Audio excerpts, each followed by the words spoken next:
सुख ज्यादा हो जाना भी इस जीव के लिए बहुत भयंकर होता है। कैसे कि सुख होते ही आप देख लेना, जब भी आपको हर तरफ से सुख हो जाएगा, ना शरीर में कोई कष्ट नजर आओगा, ना घर में कोई हानि होगी, तो ये मन अवश्य कोई ना कोई बकवाद सूझेगी। और इसके ऊपर परमात्मा थोड़ा सा अंकुश रखता है। आप सत्कर रखना, हमने यहां से पार होना है। उसके लिए परमात्मा जो भी हमारे लिए दुख करे या हमें सुख दे, उसमें नो ऑब्जेक्शन हमारा होना चाहिए, कोई ऑब्जेक्शन नहीं होना चाहिए, समर्पण होना चाहिए। और हरदम ये रहना चाहिए कि परमात्मा जब आप जो कर रहे हो, प्रभु अपने दास के हित में ही हो सकता है। पिता अपने पुत्र पुत्रियों के लिए कभी बुरा नहीं कर सकता। इस दृष्टिकोण से आप इसमें लगे रहिए, फिर देखना।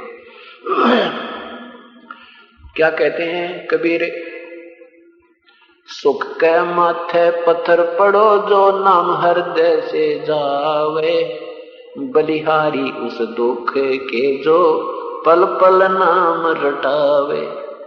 ए भगवान, इसे सुख के पत्थर लगो पड़ो, इसे सुख को आग लगो जिससे आपका नाम भूल जा, आपके नाम की भूल पड़ जाए। ऐसा सुख नहीं चाहिए हमें। और वो दुख भी हमें देते रहना प्रभु, कि जिससे तेरी याद बनी रहे। उस सुख से वो दुख अच्छा जिससे तेरी याद बनी रहे। और ऐसा सुख ना दिए परमात्मा, आपसे दूर हो जाऊं। तो इस उद्देश्य से परमात्मा आपको और आप ही के संस्कार का थोड़ा बहुत अगर शारीरिक या कोई वित्तीय कोई ऐसी स्थिति आपको महसूस भी होती है कि पूर्ण रूप से नहीं हो पा रही, तो फिर भी मालिक का ऑपरेशन ही समझना है। आप बालक को, नादान बच्चे हो, बिल्कुल आपको ज्ञान नहीं प्रभु के बारे में, कैसे ट्रीटमेंट करे। डॉक्टर के इलाज को मरीज नहीं जान सकता।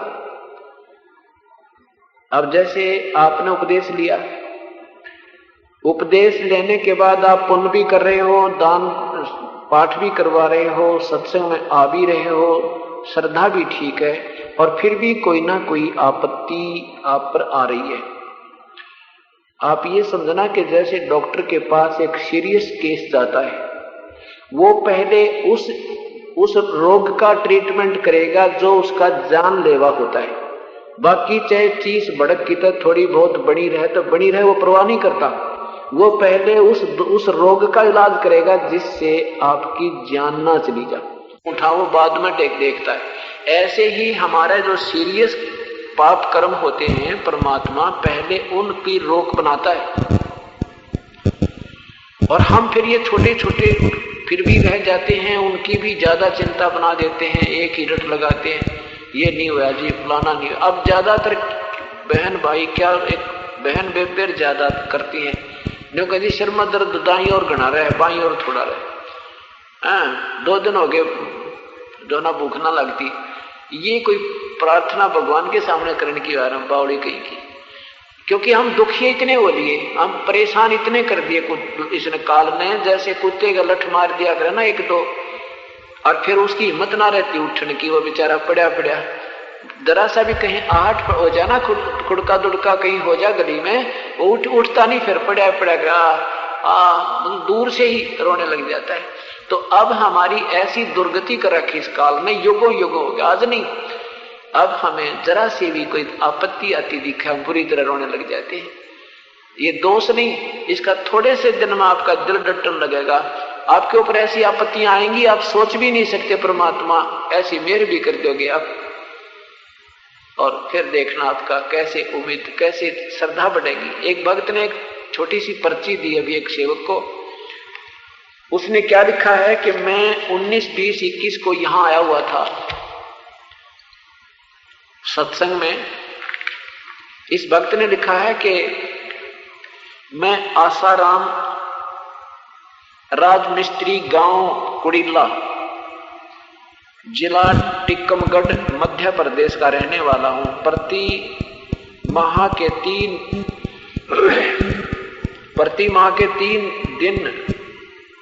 3 दिवस के सत्संग में आता हूं। टिक्कमगढ़ मध्य प्रदेश में। देखो उनके ऊपर मेर होया कर। परमात्मा जो ऐसे लगते हैं, कहाँ टिक्कमगढ़ मध्य प्रदेश हर महीने आना, फिर और किसके लिए परमात्मा फिर ऐसे हाथ रखेगा उस बच्चे के लिए, नीचे हाथ रखेगा। कैसे, कितना कमाल लिखा इस भक्त ने। कहते हैं कि 3 दिवसीय सत्संग में आता हूं। पिछली पूर्णिमा को 19, 20, 21 जुलाई को सत्संग में था। मैं सत्संग में था और घर पर मेरा बच्चा 7 वर्ष का कुएं में गिर गया। करीब 20 मिनट तक कुएं के अंदर डूबा रहा। फिर बाद में व्यक्ति पहुंचे, व्यक्तियों ने निकाला, सही सलामत मिला और अब बच्चा खेल कूद रहा है, कोई दिक्कत नहीं आई। बोलो सतगुरुदेव की जय।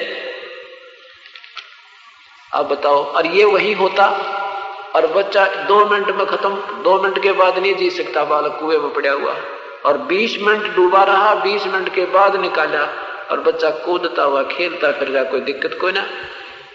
तो इसको कहते हैं वो परमात्मा चौपति भरता जमी पर जो धर है पावे, समर्थ झाड़ू देते है भाई ना कांटा लग जावे। अब चाहे कोई एक भैंस भी दूध ना देवे 2 दिन और एक भैंस का थन भी चला जावे, तो परमात्मा उसको ना बचा कर, उसको ना ठीक करके लाल की जीवन रक्षा कर दी। तो हम इस दृष्टिकोण से सोचना है कि हमारे ऊपर कोई ऐसा भयंकर कष्ट आना है, मालिक उसको अवॉइड कर रहा है, थोड़ी बहुत ठूठा घर में रहती रहने दो उसको, लेकिन हम ढीले ओट छोड़ जाते हैं। हम परमात्मा में अश्रद्धा कर देते हैं और अश्रद्धा होती है उसका हाथ उल्टा हो जाता है कि नादान इतना सत्संग सुन के और सारी जगह देख ले घूम कर किधर पृथ्वी पर ठिकाना पा जाता है, और फिर भी तू ऐसे नखरे करता है तो मालिक दूर हो जाता है। तो ऐसे जब ये बच्चा, ये भक्त यहाँ बैठा था परमात्मा रक्षा करने के लिए, वहां खड़ा था, अगर ये भी वहां होता, यहाँ नहीं आता था, ये खत्म, लाल नहीं था, बच्चा नहीं था। तो इसलिए यहाँ परमात्मा के चरणों में आना है, होता है जब ये गढ़ा रुखाड़ा होगा। हम नहीं रखवाली कर सकते। एक भक्त, एक बहन, एक बेटी अपने मायके आ रही थी, छोटा सा बालक जो ज्यादा से ज्यादा 1 वर्ष का होगा। वो बैठा बैठा खेल रहा था, अपनी माँ के साथ बातें कर रही थी, चौबारे में बैठी। वहां एक पंखा ला रखा था नीचे खड़ा, छोटा सा पंखा, और उसका तार जमीन पर पड़ा हुआ था। उस बच्चे ने वो तार पकड़ दिया। माँ बेटी बातें कर रही हैं, बच्चा वहां मरा पड़ा है, हाथ तो पकड़ दिया, खत्म हो गया। और जैसे एक मेरी छोटे से बालक ना लेकर आ रही थी, ने बोले जी 15 मिनट तक बिजली पकड़े रखे, इस बच्चे ने पकड़े रखा बिजली को, और जख्म हो रहे उस बालक के। ने बोले जी 1 घंटे में उसमें आया, कति ठीक हो गया। और नो हाथ जल रहा उस लड़के का अभी तक, वो ज्यादा से ज्यादा 1.5 वर्ष का बालक होगा, उसने उपदेश ले रखा था। तो ऐसे जब हम परमात्मा के चरणों में आते हैं, ये पाप, ऐसे हमारे जो संस्कार होते हैं भयंकर, वो टलने लग जाते हैं, और तभी परमेश्वर पर श्रद्धा बढ़ती है और सौ काम छोड़कर प्रभु के चरणों में आने को उमंग उठती है। एक